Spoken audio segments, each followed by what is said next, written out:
तोहसे ना मांगियो ना धनवा ए माई सुना बाटे अंगनवा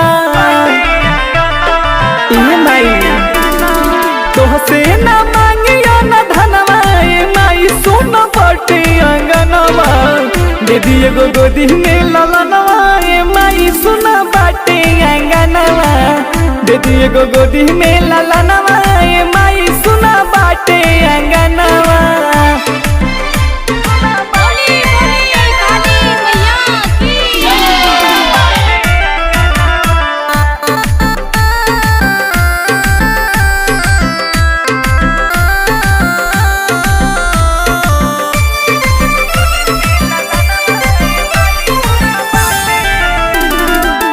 तनिको न गतनी ना लोग ससुरार के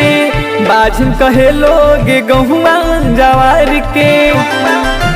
ए माई बुझाना तनिको न गतनी ना लोग ससुरार के बाझन कहे लोग गहुआ जवार के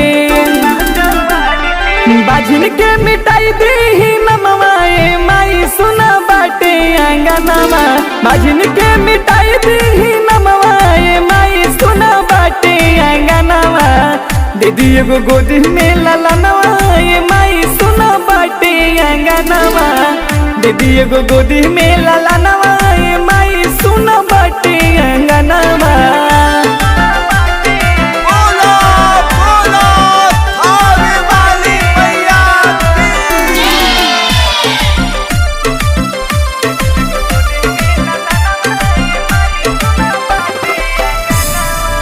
हमारा से भइल माई बोला कवन चूक हो माई हो के बेटी के बुझलू ना दुख हो ए माई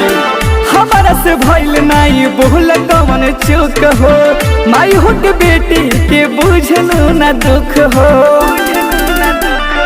मान लेना रंजन सजनवा ए माई सुना बाटे अंगनवा मान लेना रीत से सजनवा ए माई सुना बाटे अंगनवा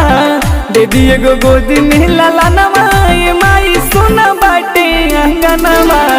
दे दिए गो गोदी में ललनवा ए माई सुना बाटे अंगनवा तोहसे ना मांगियो ना धनवा ए माई सुना बाटे अंगनवा